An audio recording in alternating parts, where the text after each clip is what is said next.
Hello students, welcome to exam by learning. നമ്മുടെ mission olympiad എന്ന് പറയുന്ന സീരീസിലെ അടുത്ത വീഡിയോ ആണിത്. 10th സ്റ്റാൻഡേർഡിലുള്ള കുട്ടികൾക്ക് വേണ്ടിയിട്ട് ഫിസിക്സിലെ ഒരു ക്വസ്റ്റ്യൻ നമുക്ക് നോക്കാം. സോ ഒരുപാട് വീഡിയോസ് ഇതിന് മുൻപ് തന്നെ പല എപ്പിസോഡ്സ് ആയിട്ട് ചെയ്തിട്ടുണ്ട്. പല ചാപ്റ്റേഴ്സിലെ questions, higher order thinking skills required ആയിട്ടുള്ള ക്വസ്റ്റ്യൻസ് ചെയ്തിട്ടുണ്ട്. അതൊക്കെ നിങ്ങൾ ആ പ്ലേലിസ്റ്റിൽ പോയി നോക്കുക. അതുപോലെ തന്നെ ഡിസ്ക്രിപ്ഷനിലും നമ്മുടെ വീഡിയോസിന്റെ ലിങ്ക് ഉണ്ടായിരിക്കും. A 20 centimeter long uniform wire of resistance 5 ohm is stretched to a uniform wire of 40 centimeter length. അങ്ങനെയാണെന്നുണ്ടെങ്കിൽ the resistance in ohm will be. അപ്പൊ ഇത് ഇലക്ട്രിസിറ്റി എന്ന് പറയുന്ന ചാപ്റ്ററിൽ 10th നമ്മൾ പഠിക്കുന്ന ഒരു ടോപ്പിക്കാണ് റെസിസ്റ്റൻസ് എങ്ങനെ കണ്ടുപിടിക്കാം എന്നുള്ളത്. അല്ലെ, റെസിസ്റ്റൻസ് എങ്ങനെയാണ് കണ്ടുപിടിക്കാന്ന് ചോദിച്ചു കഴിഞ്ഞാൽ നിങ്ങൾക്ക് എല്ലാവർക്കും അറിയാം, R is equal to rho L divided by A ആണ്. റോ എന്ന് പറയുന്നത് അതിന്റെ റെസിസ്റ്റിവിറ്റി, L എന്ന് പറയുന്നത് ആ കണ്ടക്ടറിന്റെ ലെങ്ത്, A എന്ന് പറയുന്നത് ആ കണ്ടക്ടറിന്റെ area of cross section.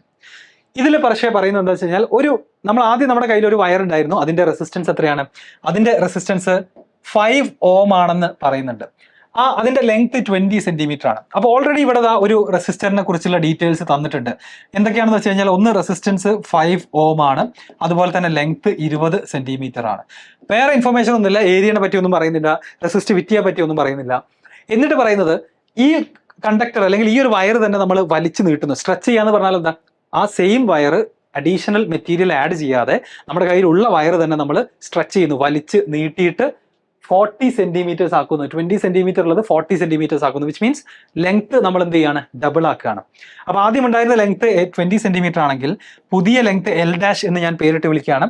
That is 40 centimeters. Okay, അപ്പൊ ഇനി ഒരാൾ ആലോചിക്കും, അങ്ങനെയാണെന്നുണ്ടെങ്കിൽ ആദ്യം ഉണ്ടായിരുന്ന റെസിസ്റ്റൻസ് ഏതാ? Already existing resistance, initial resistance എന്ന് പറയുന്നത് 5 ohm ആണ്. അങ്ങനെയാണെന്നുണ്ടെങ്കിൽ പുതിയ റെസിസ്റ്റൻസ് എത്രയെന്നാണല്ലോ ചോദ്യം. പുതിയ റെസിസ്റ്റൻസിനെ ഞാനിത് R ഡാഷ് എന്ന് വിളിക്കുകയാണ്. അപ്പൊ റോ L ബൈ A ആണ് ഇക്വേഷൻ. അതിൽ ലെങ്ത് 20 centimeter ഉള്ളത് 40 centimeter ആയിട്ട് ഡബിൾ ആയിട്ടുണ്ട്. അങ്ങനെയാണെന്നുണ്ടെങ്കിൽ റെസിസ്റ്റൻസ് എന്താവണം? ഡബിൾ ആവണം, അല്ലെ? റെസിസ്റ്റൻസ് ഡബിൾ ആവണം എന്നാണ് ഇനീഷ്യലി കുട്ടികൾ ചിന്തിക്കാറുള്ളത്. അപ്പോൾ 5ന് പകരം 10 ohm എന്നുള്ള ആൻസറിലേക്ക് എത്തണം എന്ന് ചിലപ്പോൾ പല ആളുകളും ചിന്തിച്ചേക്കാം, പക്ഷെ അത് റോങ് ആണ്. അപ്പൊ എന്താണ് ഇവിടെ പ്രശ്നം എന്ന് ചോദിച്ചു കഴിഞ്ഞാൽ, രണ്ട് രീതിയിൽ നമുക്ക് ഈ കണ്ടക്ടേഴ്സിന്റെ സൈസ് കൂട്ടാൻ പറ്റാറുണ്ട്. അതിൽ ഒന്നെന്ന് പറഞ്ഞു കഴിഞ്ഞാൽ, ഓൾറെഡി ഉള്ള വയറിന്റെ കൂടെ നിങ്ങൾ എക്സ്ട്രാ വയർ ആഡ് ചെയ്യുന്നു. ഈ ഒരു സൈസിലുള്ള വയർ എൻ്റെ കയ്യിലുണ്ട്, ഇതേ വലുപ്പത്തിലുള്ള അനദർ വയർ എടുത്തിട്ട് ഞാൻ അതിനൊരു ജോയിൻ ചെയ്യുന്നു, അപ്പൊ എനിക്ക് ഡബിൾ ലെങ്ത് കിട്ടും. അതുകൂടാതെ എനിക്ക് ഇതേ വയറിനെ തന്നെ സ്ട്രെച്ച് ചെയ്തുകൊണ്ട് ഡബിൾ ലെങ്ത്തിലേക്ക് എത്തിക്കാൻ പറ്റും. അപ്പൊ ഇവിടെ ചെയ്തിരിക്കുന്നത് സ്ട്രെച്ചിങ് ആണ്. അപ്പോൾ ഉള്ള പ്രശ്നം എന്താണെന്ന് വെച്ച് കഴിഞ്ഞാൽ, സ്ട്രെച്ച് ചെയ്യുന്ന സമയത്ത് ഏതൊരു ഒബ്ജക്റ്റിന്റെയും ഏതൊരു വയറിന്റെയും ഏരിയയിൽ മാറ്റം വരും, അല്ലെ? ഏരിയ ഓഫ് ക്രോസ് സെക്ഷൻ നേരത്തെ ഉണ്ടായിരുന്നതായിരിക്കില്ല, അതിൽ മാറ്റം വന്നിട്ടുണ്ടായിരിക്കും. അപ്പൊ ഇവിടെ നമ്മൾ ഫൈനൽ റെസിസ്റ്റൻസ് കണ്ടുപിടിക്കുന്ന സമയത്ത് റോയിൽ ചേഞ്ച് ഇല്ല, കാരണം അത് സെയിം മെറ്റീരിയൽ തന്നെയാണ് യൂസ് ചെയ്യുന്നത്. പക്ഷേ ലെങ്ത്തിൽ മാറ്റം വന്നിട്ടുണ്ട്, അതിന്റെ കൂടെ തന്നെ എന്തും മാറിയിട്ടുണ്ട്, ഏരിയ ഓഫ് ക്രോസ് സെക്ഷനിലും മാറ്റം വന്നിട്ടുണ്ട്. അത് എത്രയാണെന്ന് കണ്ടുപിടിക്കണം. അത് കണ്ടുപിടിക്കാൻ വളരെ സിമ്പിൾ ആയിട്ട് നിങ്ങളത് ആലോചിച്ച് നോക്കുക. അതായത് നമ്മുടെ കയ്യിൽ ആകെ ഉണ്ടായിരുന്ന ഈ എമൗണ്ട് ഓഫ് മെറ്റീരിയൽ സെയിം ആണ്, വിച്ച് മീൻസ് ഇനീഷ്യൽ വോള്യവും ഫൈനൽ വോള്യവും ഈ മെറ്റീരിയലിന്റെ എന്താണ്, സെയിം ആണ്. സോ ഇവിടെ നമുക്ക് എഴുതാം volume initial is equal to volume final എന്ന് എഴുതാം. എന്ന് വെച്ചാൽ എങ്ങനെയാണ് നമ്മൾ ഒരു സിലിണ്ടറിക്കൽ ഷേപ്പിലുള്ള ഒരു വയറിന്റെ ഒക്കെ വോള്യം കണ്ടുപിടിക്കുന്നത്? എങ്ങനെയാ?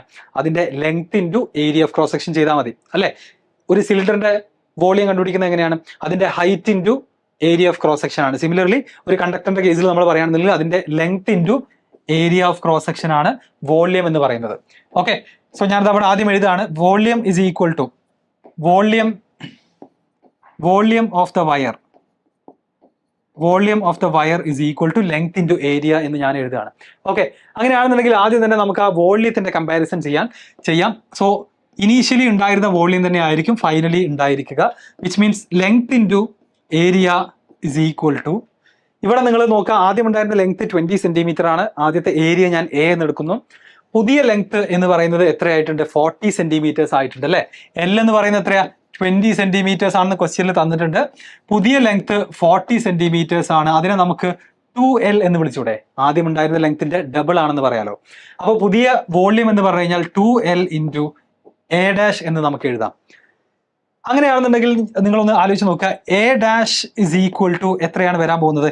L into area divided by 2L എന്ന് വരും. ഈ 2L ലെഫ്റ്റിലേക്ക് വരുമ്പോൾ ഡിനോമിനേറ്ററിൽ എത്തും. L ബൈ L നമുക്ക് ഡിവൈഡ് ചെയ്ത് കളയാം. So which means A dash is equal to A by 2. അങ്ങനെ സ്ട്രെച്ച് ചെയ്യുന്ന സമയത്ത് എന്ത് സംഭവിച്ചു? ഏരിയ ഓഫ് ക്രോസ് സെക്ഷനും ഹാഫ് ആയിട്ടുണ്ട്. കണ്ടക്ടറിന്റെ ഏരിയ ഓഫ് ക്രോസ് സെക്ഷനും എന്തായിട്ടുണ്ട്?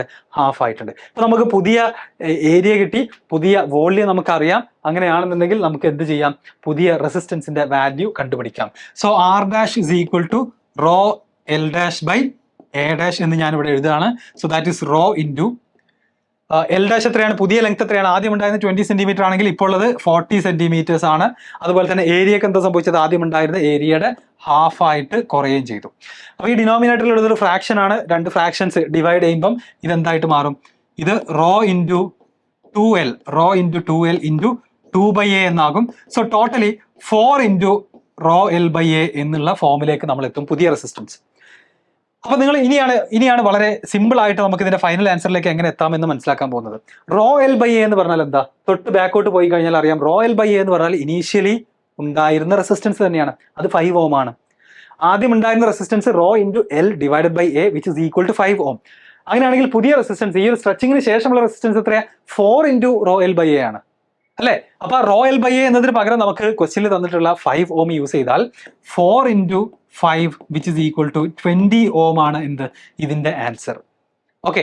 ഓർ കുറച്ചും കൂടി സിമ്പിൾ ആയിട്ട് കോമൺ ആയിട്ട് നമ്മൾ പറയുകയാണെന്നുണ്ടെങ്കിൽ, ഒരു കണ്ടക്ടറിന്റെ ലെങ്ത് നമ്മൾ സ്ട്രെച്ച് ചെയ്തിട്ട് n ടൈംസ് ആക്കുകയാണെന്നുണ്ടെങ്കിൽ അത് എന്തായിട്ടുണ്ട്, അല്ലെങ്കിൽ 2 ടൈംസ്, ഇവിടെ എന്താ ചെയ്ത് 2 ടൈംസ് ആക്കി.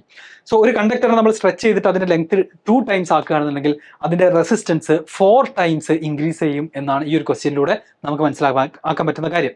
അത് ഇനി ജനറൽ ആയിട്ട് പറയുകയാണെന്നുണ്ടെങ്കിൽ, ഒരു കണ്ടക്ടറിനെ നമ്മൾ സ്ട്രെച്ച് ചെയ്തിട്ട് അതിന്റെ ലെങ്ത് n ടൈംസ് ആക്കുകയാണെങ്കിൽ അതിന്റെ റെസിസ്റ്റൻസ്, ഫൈനൽ റെസിസ്റ്റൻസ് എന്ന് പറഞ്ഞു കഴിഞ്ഞാൽ അത് n² ടൈംസ് ആയിട്ട് ഇൻക്രീസ് ചെയ്യും എന്നാണ് ഈ ഒരു ക്വസ്റ്റ്യനിലൂടെ നമുക്ക് ജനറലി പറയാൻ പറ്റുക. സോ ആൻസർ ഏത് ഓപ്ഷനാണ്, ഓപ്ഷൻ ഡി ആണ് കറക്റ്റ് ആൻസർ. സോ ഇതുപോലത്തെ ക്വസ്റ്റ്യൻസ് ഒക്കെ നമ്മൾ ഒരു തവണ ചെയ്ത് കഴിഞ്ഞാൽ ഈ റെസിസ്റ്റൻസുമായി ബന്ധപ്പെട്ടിട്ടുള്ള ക്വസ്റ്റ്യൻസ് പല രീതിയിൽ ഞാൻ പറയാം, ഒന്ന് സ്ട്രെച്ച് ചെയ്യുന്ന ടൈപ്പ് ക്വസ്റ്റ്യൻസ് വരാം, ഇനി അതെല്ലാം അഡീഷണൽ മെറ്റീരിയൽ ആഡ് ചെയ്യാം, ഇതൊക്കെ പോസിബിൾ ആണ്. സ്ട്രെച്ചിങ്ങിന് പകരം വേണമെങ്കിൽ നമുക്ക് എന്ത് ചെയ്യാൻ പറ്റും, കംപ്രസ് ചെയ്യാൻ പറ്റും. സോ ഈ ഒരു ലോജിക്ക് മനസ്സിലാക്കി വെക്കുക. എന്തുകൊണ്ടാണ് റെസിസ്റ്റൻസ് എല്ലാവരും ആദ്യം ചിന്തിക്കുന്നത് പോലെ ലെങ്ത് ഡബിൾ ആയപ്പോൾ റെസിസ്റ്റൻസ് എന്തുകൊണ്ട് ഡബിൾ ആയില്ല എന്ന് ആലോചിക്കുന്നവര് അത് ചിന്തിക്കേണ്ട കാര്യം എത്രേ ഉള്ളൂ, ഏരിയയും എന്ത് ചെയ്യുന്നുണ്ട്, ഈ ഒരു പ്രോസസ്സിൽ മാറുന്നുണ്ട്. അതും കൂടെ ഇൻക്ലൂഡ് ചെയ്യുമ്പോൾ 20 ഓം എന്നുള്ള ആൻസറിലേക്ക് നമുക്ക് എത്താൻ പറ്റും. Okay, thank you. സോ ഇതുപോലത്തെ ക്ലാസ്സുകൾക്ക് വേണ്ടിയിട്ട് നമ്മുടെ ചാനൽ സബ്സ്ക്രൈബ് ചെയ്യുക. ഒളിമ്പ്യാഡൊക്കെ പോലെയുള്ള എക്സാമുകളൊക്കെ എഴുതാൻ നിങ്ങൾ ആഗ്രഹിക്കുന്നുണ്ട്, സ്വപ്നം കാണുന്നുണ്ടെങ്കിൽ ഈ വീഡിയോ നിങ്ങൾ കാണുക മാത്രമല്ല നിങ്ങളുടെ ഫ്രണ്ട്സിന് ഷെയർ ചെയ്ത് കൊടുക്കണം. ആൻഡ് XNY ലേണിംഗ് ഇതുപോലത്തെ കോമ്പറ്റേറ്റീവ് എക്സാംസിന് വേണ്ടി നടത്തുന്ന ക്ലാസ്സസ്, ഞങ്ങളുടെ കോഴ്സിനെ കുറിച്ചൊക്കെ അറിയാൻ താല്പര്യമുള്ളവർ ഡിസ്ക്രിപ്ഷൻ ബോക്സ് ചെക്ക് ചെയ്യുക. XNY ലേണിംഗിന്റെ ഫൗണ്ടേഷൻ കോഴ്സ്, സ്കൂളിന്റെ കൂടെ തന്നെ ഇതുപോലത്തെ ക്വസ്റ്റ്യൻസ് ഒക്കെ വരുന്ന കോമ്പറ്റേറ്റീവ് എക്സാംസിന് കുട്ടികളെ പ്രിപ്പയർ ചെയ്യിക്കുന്ന കോഴ്സാണ്. സയൻസിൽ മാത്തിലുള്ള താല്പര്യമുള്ള ആളുകൾ ഡിസ്ക്രിപ്ഷനിലുള്ള നമ്പറിൽ കോൺടാക്ട് ചെയ്യുക, കൂടുതൽ ഡീറ്റെയിൽസ് അന്വേഷിക്കാം. Okay, thank you.